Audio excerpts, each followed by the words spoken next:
Okay, hello and welcome everyone.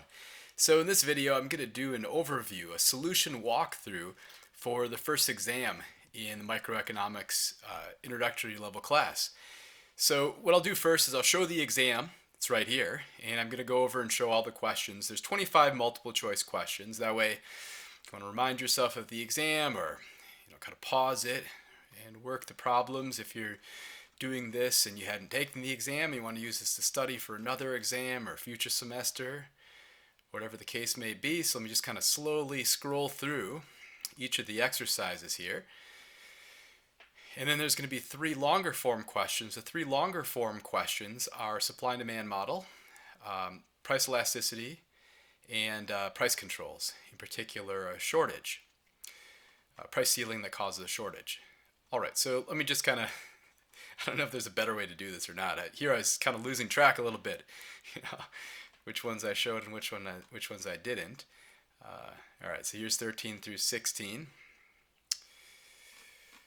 and then 17 through 19, kind of. All right, and then 20 through 23. Hopefully that's long enough for you to pause the video, and hopefully this isn't super annoying. It's already kind of making me bored, so hopefully that's okay. Tell me I'm wrong and go ahead and like the video, I guess. I don't know. Or don't. All right, so here's the longer form question, right? It had two parts. And then here's another longer form question. Again, two parts. Oh, sorry. I can count three parts. And then the price controls question, which did have two parts. Okay, so that was that. Now I'm going to go through the exam kind of deliberately. Well, through the solutions deliberately. All right, so the first one, what happens to the equilibrium price and quantity when demand decreases and at the same time supply increases, but the relative size of the shifts is not known? All right, so anytime you have both demand and supply shifting, either price or quantity is going to be pinned down for sure, and the other one's going to be indeterminate or ambiguous. You could draw some pictures, right? So if you draw two pictures, draw one where demand gets the bigger shift, a leftward shift of demand in both pictures, but in one picture demand shifts further than supply shifts to the right. In both pictures your supply will be shifting to the right. You'll see if you do that, you'll get price and quantity falling in the picture where demand had the dominant shift, and you'll have price rise or quantity rising and price falling in the picture where supply had the dominant shift. Now the other way you could do that, you notice I didn't do that. I just wrote out kind of my reasoning or intuition behind each of these. Remember, for a demand decrease, for a supply increase, for a demand increase, and for a supply decrease, I've got kind of four quintessential kind of intuitive conceptual ways to think of these. So for instance, with a demand decrease, I think of that as consumers losing interest. For a supply increase, I think of that as like flooding the market. For a supply decrease, I think of that as just like whatever it is increasingly scarce. It's just like super rare. And then for a demand increase, I'm thinking of consumers competing with each other, driving up the prices. And then you can think of the respective things that happens as a result. If consumers are losing interest, price and quantity fall. Right? If supply increases, if we flood the market, price falls, quantity rises. We see immediately it's going to agree on price, it's going to disagree on quantity, so we'd say, well, equilibrium price falls, but the quantity effect is ambiguous. And then the other two effects that I was just kind of talking about in the background, a demand increase, I think of that as consumers getting, competing with each other, driving up the price, and the quantity rises too. A supply decrease, I would think of that as just impending scarcity. Just like whatever it is super rare, so the quantity's got to fall, and the price is probably going to get competed up. Okay, so number two, an increase in the price of coconut oil brings about an increase in total revenue. Then the percent rise in price is blank in magnitude than the price decline in quantity or percentage decline in quantity demanded. Right, so this is like a revenue and elasticity question. If you're going to get an increase in the price of coconut oil, that's got to be the case, and it's going to raise revenue. It's got to be the case that demand is inelastic. And when that happens, the price change is going to be larger. It's going to more than compensate for the quantity decrease. And so I'm looking here for the percentage rise in price to be larger in magnitude than the percentage decline in quantity demanded. And I got a video on the link between elasticity and revenue. If you just like search on the channel, you can find the link between elasticity and revenue. And I kind of talk about that, and I do it in the context also of a numerical example with the demand equation. And you might think that'd make it a lot more complicated, but no. If you actually do it, you can calculate the elasticities and revenues, and you can see the link kind of directly. And so kind of might be something you want to check out. Here I'm just reminding us revenue is price times quantity, right? So there's kind of two forces on revenue, price and quantity. And when we change the price, that effect's going to come both through price and through quantity. And so what we need for revenue to rise is the impact on price to be greater than the decrease on quantity. We know quantity is going to decrease by the law of demand. Price and quantity move in opposite directions. Okay, as consumers consume more of an item, the marginal benefit of each additional unit decreases at an increasing rate. This can be seen through. Okay, so here we have diminishing marginal benefit, but if it's decreasing at an increasing rate, that means like more and more I'm consuming, the benefit is going to be lower and lower. Okay, well, we're going to have to convert this to thinking about demand curves. You see that from amongst the choices. So the thing you want to remember from the Stevenson-Wolfers text is we want to say the theory of demand is the theory of marginal benefit. Right? The vertical height of the demand curve is measuring the marginal benefit of consuming that unit. And so if the marginal benefit, if the vertical height of the demand curve is getting lower and lower at an increasing rate, we're getting a demand curve that's going to be steeper at a lower quantity where price is going to be really high, and then flatter at higher quantities after you've consumed a lot of units, right, is the idea. All right, so Uber increases the price of a ride in New York City by 10%. Quantity of ride demanded falls by 30%. Oh, we know immediately, right? The percentage change in price was smaller than the percentage change in quantity. So we know that's really elastic demand. So down here, I'm just going to look for one that's elastic. And, well, that's not elastic because 0.33 is between 0 and 1 in absolute value. That's inelastic, actually. It's not inelastic demand, even though B is labeled appropriately. Yes, 0.33 is an inelastic demand. 3 is not inelastic. That's elastic, and so it's got to be C. The other thing you could do is you can actually calculate it, which I recommend doing.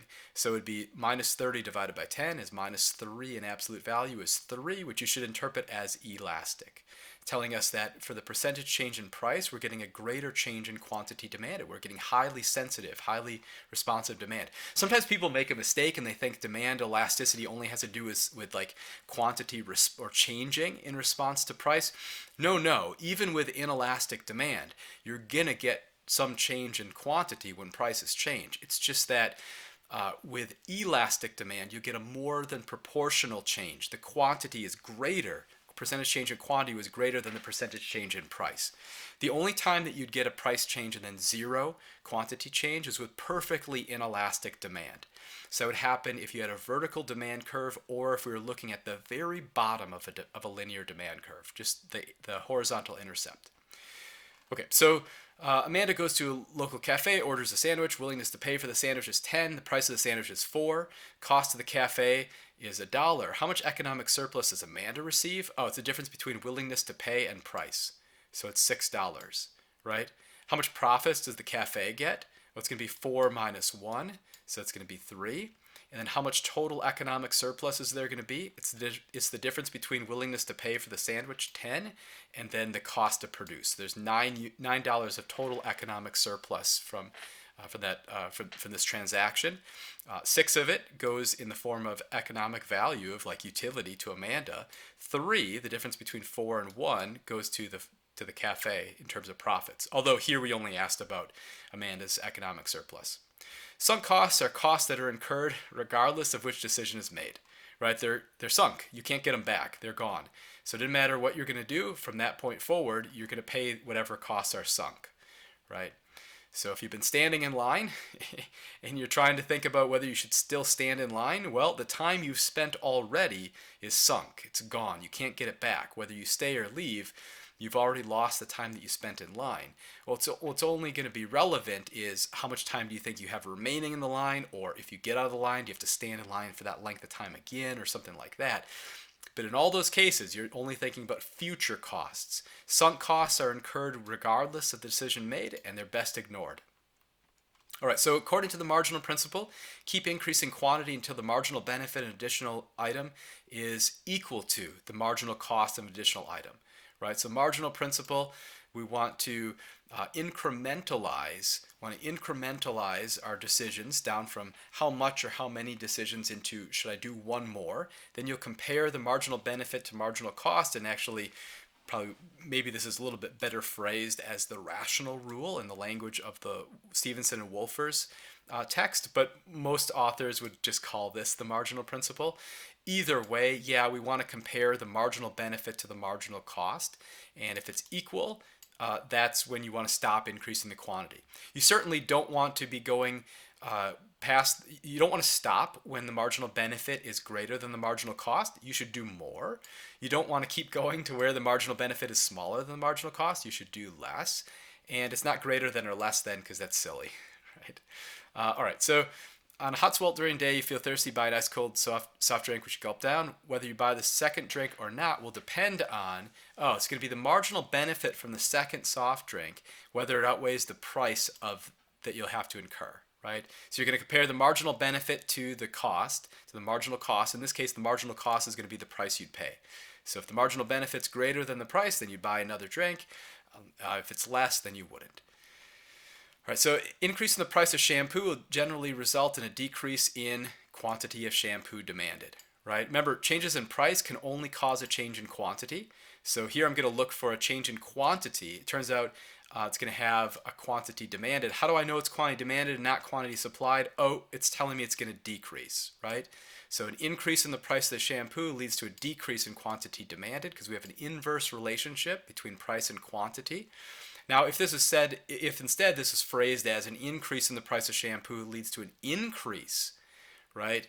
Well, then it would be quantity of shampoo supplied, because there's a positive relationship, a direct relationship between price and quantity for the supply side. But for demand, it's going to be an inverse relationship. Okay, complements in production, it means the firm's producing things together, right? Usually we think of this as like a useful waste product, like donuts and donut holes or something like that. In a voluntary economic transaction between buyer and seller, both the buyer and the seller can earn economic surplus from the transaction. That was just like the coffee example from above, where I said there's $9 of economic surplus, 6 went to the buyer, 3 went to the seller, right? Okay, so price of jet fuel rises. If the price of jet fuel rises, the first thing that we want to think of is maybe you're going to think, price has changed, so we could only get a change in quantity. Okay, so that's not a bad first place to look. So we'll look down here. But you see, this is talking about supply. So then you should probably recognize this as an input in the production of airline flights. So if the price of jet fuel rises, that's an important input. Change in the price of an important input, so it reduces the supply of airline flights. Let's just check this one right here, the other one that has quantity supply, or the one that has quantity supplied. If the price of jet fuel rises, the quantity supplied of jet fuel falls? No. If the price of jet fuel rises, remember, we have a direct relationship between price and quantity supplied. So at higher prices, we'd have a higher quantity supplied of jet fuel, right? But we do get a decrease in the supply of airline flights that use jet fuel, right? Because suppliers, the sellers of jet fuel, like the higher price. So they'll bring a larger amount to the market at that now higher price. Okay, what happens to the supply curve for new housing when there's a significant amount of new housing construction? There's new construction, so there's going to be new housing, right? So there's going to be an increase in supply, rightward shift, right? Surpluses always happen at prices above the equilibrium price. Shortages always happen at prices below the equilibrium price, right? I skipped over this one. You're studying the international market for coffee. World production of coffee beans increases. At the same time, consumers start favoring tea over coffee. That's a substitute for coffee. What's the effect on the equilibrium price and quantity for coffee? Well, you could do this graphically. If you're going to do this graphically, you draw two pictures. In both of those pictures, you're going to have a decrease. World production of coffee beans increases. You're going to have an increase in supply and a decrease in demand. So you could draw one picture with a big increase in supply and a small decrease in demand, and the other picture with a small increase in supply and a big decrease in demand. And I'll show those pictures for the other one in just a second, or one that's kind of similar. Here, I didn't do it that way. I just thought about this intuitively. I said the supply increase is like flooding the market. It's going to have a tendency towards dropping the price, rising the quantity. The demand decrease is consumers losing interest, so price and quantity both fall. So this is telling me I'm going to expect the equilibrium price to fall, but the change in quantity is going to, or the equilibrium quantity is going to be ambiguous or indeterminate. We said graphically shortages occur at prices below the equilibrium price. Each month, Jamie buys 15 McWraps regardless of the price. Jamie's price elasticity demand. Oh, this is the perfectly inelastic demand, right? Didn't matter. Each month buys exactly 15 regardless of the price. So for any change in price, there's zero change in quantity. It's just always 15. So if you're thinking like the point elasticity or midpoint formula, the numerator is going to be like a 15 minus 15 divided by some stuff. It's just going to be zero. So the price elasticity demand is zero, right? Okay, so if the minimum wage is a binding price floor, that's going to be, for it to be binding, it's going to be above the equilibrium price. A binding price floor is not going to let the price go any lower in the market. So the quantity supplied, the number of jobs, people wanting to work, it's going to be higher than the number of jobs available, quantity demanded. So we're going to get a surplus. We call that surplus unemployment. Right, so the market for oranges is in equilibrium at a price of $2. If the government imposes a price ceiling of $1 per pound, oh, well, price ceiling below the equilibrium is not letting the price rise to $2. Prices below equilibrium create shortages, so we're going to end up having a shortage. Right? If a firm produces a product that has easily available variable inputs, supply curve will be relatively flat. How do we know? Well, it's going to be more elastic, more responsive. It's going to be easier for a given change in price for the firm to change its quantity, right? If it's easy to acquire the inputs that you need to make this thing, to ramp up production, then we'd expect pretty responsive, pretty flat, elastic supply. Steeper curves are going to be inelastic, less responsive. Flatter curves are going to be more responsive, more elastic. And by responsive, I mean relative to price, changing quantity relative to price. Okay, so if we got two complements, their cross elasticity is negative. So you could think about that. Cross elasticity is taking the percentage change in the quantity of one good for the percentage change in the price of another. So if the price of Pepsi rises, right, then we'd expect, oh, the quantity demanded of Coke is going to rise, right? The demand for Coke is going to rise. So Pepsi rises, people buy less Pepsi, they buy more Coke. So we get an increase in the price of Pepsi, an increase in quantity of Coke. Oh, that's a positive sign, but they're substitutes. But we want complements. So how does that work? So suppose we have like hot dogs and hot dog buns. So the price of hot dogs rises, people buy less hot dogs. Price rose, buy less hot dogs, then they also buy less or fewer hot dog buns, right? So we get an increase in price, decrease in quantity, negative sign. So there'd be negative. I've got another video, I call it All About Elasticity. You could either search on the channel or just like go into Google on YouTube. You could find my video All About Elasticity. I just walk through conceptually kind of all the four main elasticities: price elasticity, demand, cross elasticity, income, and price elasticity of supply. And I do it kind of with almost no math. The basic idea is just trying to get the intuition for what we're doing with those elasticities. So if that's useful, you can go find it. All right, so Cedar Point Amusement Park reduces its entry fees as a result of this price fall. Oh, okay, what are we going to expect? This is a change in price, right? Lower price, higher quantity demanded, right? No, it can't be demand because what changed was price. So you can't get a change in demand if you get a change in the price of the good under consideration. All right, so we've got two roommates. They get raises. One purchases more downloads than before, the other gets fewer. Oh, for the one who with the raise got more, it'd be a normal good. For the other one who purchased fewer, it'd be an inferior good. And the sign of an income elasticity for an inferior good is negative. Okay. Consider the decision to read your Econ textbook. Which of the four core principles of economics applies to the notion that reading the text is going to help you establish a solid foundation for understanding economics, beneficial for the future courses? That's how we know it's interdependence principle, right? It's not just cost benefit. It's not just opportunity cost, because we're talking about like future decisions impacting future courses, right? Other decisions you might make. It's interdependence principle. Meat processing plant produces both steak and ground beef. What effect would rising prices of steak have on the market for ground beef? Oh, well, they produce both, so they're substitutes in production. Well, more properly, we just look at it this way and say an increase in the price of steak is going to cause an increase in quantity supplied, right? Higher price of steak, they can produce both. They'll produce more steak, higher quantity supplied of steak, but that means they're going to decrease their supply of ground beef because they're going to be using those inputs instead for making steak, right? Okay, so the supply of ground beef will decrease. All right, longer question. Supply and demand comparative statics, right? Recent news report states that the price of aluminium is falling during the third quarter of 2022. Some analysts blame the price decrease on the decrease in demand. Alcoa, an important aluminum producer, claims that the high energy and raw materials costs are reducing their ability to supply the market. Let's assume other aluminum suppliers are experiencing the same conditions as Alcoa. Complete the following below. Draw supply and demand necessary to model the situation. You may use either big, small, or morning, evening. Big, small is what I've been describing already. So you have two pictures, and one of them, they both have the same direction of shifts in both cases, but one of them gives the big shift to demand and the small to supply, and the other gives the big shift to supply and the small one to demand. The morning-evening method says something like, oh, in the morning the demand changes, then in the evening the supply changes. At the end of the day, you add up the effects, and you look to see for which variable do they agree, for which variable do they disagree, right? Okay, so I'm going to do this using big small method though.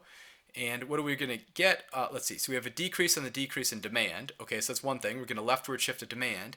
And the other one, let's see, Alcoa is saying that energy input costs have risen. So we're going to also get a decrease in supply. So we're going to get leftward shift to supply, leftward shift to demand. We're going to look and see what happens. So here I had a larger leftward shift to supply relative to my leftward shift to demand. Here I had a larger leftward shift to demand relative to my leftward shift to supply. And notice in both cases quantity fell, went from this equilibrium to this one. But in this one, when supply was the dominant effect, price rose. When demand was the bigger effect, then price fell. Notice for all of mine, I was like writing bold for the starting point, right? D1, S1, and then dashed for the subsequent, for the shift. And then here I just got like blue and red or whatever. So we see in the one case where the supply decrease is the prevailing story, we're going to get an increase in price, decrease in quantity. Where the demand decrease, consumers losing interest is the prevailing story, we're going to get a price decrease, quantity decrease. And so these are all the pictures that you need to do for part A. For part B, it just says, assume no other effects. What's responsible for falling aluminum prices? Oh, well, if we have falling prices, it's got to be this picture on the right. It's got to be the demand decrease. So both demand effect and supply effect are a recipe for lower quantity, but they disagree on price. If you get falling prices, it's got to be the stronger effect is the decrease in demand. Okay, question 2, or long form question number 2. Suppose initially the price of the good is 10, the quantity demanded at the price is 2, price drops to 8, quantity demanded rises to 4. If we plot the points as they lie in the demand curve, price is equal to 12 minus Q. Use whichever method you're most comfortable with. Give me the price elasticity from the information above. Most professors are going to ask you to use the midpoint formula. I don't like the midpoint formula, so I always teach the point formula, and then I always want you kind of moving in the more sophisticated direction. So then I showed like the Econ 401, the intermediate micro version, or the 101 version of this. Here I just call it the calculus version. We could have delta Q over delta P times price over quantity, or you could have dQ dP for in the case of derivative. Anyway, so here's what this is doing. Price elasticity of demand is just percentage change in quantity divided by percentage change in price, right? So the change is going to be 4 minus 2 divided by 2 makes it a percentage change, right? Think of going from 100 to 105. We know that as a 5% increase. Okay, so it'd be like 105 minus 100 divided by 100 is 5%, right? So that's like this, 4 minus 2 divided by 2, right? And then down here is the percentage change in quantity. Right? So we're going to get 1 divided by 0.2, or 1 times 5, right? So it's going to be minus 5 elastic. Or if you use the midpoint formula, remember the way that I said to memorize the midpoint formula is not the Q2 minus Q1 over Q1 plus Q2 over 2 divided by P2 minus P1 over P1 plus P2 over 2, because who cares? Just remember it as like the change in quantity divided by average quantity, and then change in price divided by average price. Right? So the change in price was 4 minus 2. The average quantity was 3. Change in price was 8 minus 10. The average price was 9. Right? If you calculate the elasticity that way, you get minus 3, elastic. If you do the calculus version, it's the slope of the demand curve. So you got to solve this thing for Q. Then it's going to have a slope of minus 1, and then just take your point. So it's going to be, let's see, 10 and then 2. Yeah. So 10 divided by 2. Yeah. So it's minus 5. All right. So I accepted any of those. I just said use whichever one you're most comfortable with, and that way, whatever you studied is gonna be good for you. So, all right, cool. So interpret your results. We already said it was elastic. It's greater than 1 in absolute value. The other way to see that is that, look, the percentage change in the numerator was greater than the percentage change in the denominator. Okay, so without doing any calculations, did revenue increase or decrease as a result of the price change? Revenue increases when price decreases over the elastic region. And the story is the quantity increases is going to more than compensate for the decrease in price. Right? Remember, there's two forces on revenue. Price falls, but we get a more than proportional increase in quantity where demand is elastic, where it's really responsive to that price fall. And so then revenue overall rises. All right, price control. So let's use the same demand just so we're comfortable with it. Let's assume the supply curve is going to be price is equal to 2 plus Q. I said if the equilibrium is 5, draw the graph to represent supply and demand. So here's that graph. I should have put in like this is 12, this is 12 down here, this is 2. All right, this is 5, and that's going to be 7, but fine. I accepted this, so I'm just going to draw this here. Do we expect a shortage or a surplus at the price of 5? Right? Well, first I found the equilibrium price. Right, so just like evaluate. I use both. You only need to use one, but I always use both to make sure I haven't made a mistake. So I found the equilibrium price was 7. Oh, the price of 5 is below the equilibrium price, so we for sure know that we're going to get a shortage. And all you had to do is draw on the graph at 5, or draw the line on the graph at 5, and then show that you had a shortage. You can actually calculate the shortage. It's kind of cool to be able to do that. So let me just find the quantity demanded at the price of 5. It's 7. The quantity supplied at the price of 5 is 3. So we get a shortage of 4, right? Okay, and then here's that picture. This is all you really needed to have for the picture. You didn't even need to label this. You just had to say this is a shortage. But anyway, so cool. That brings us to the end here. If you made it to the end, I sure hope you liked the video and let me know. So anyway, if not, maybe catch another video or see you later on. Bye for now. As I wave like off the screen.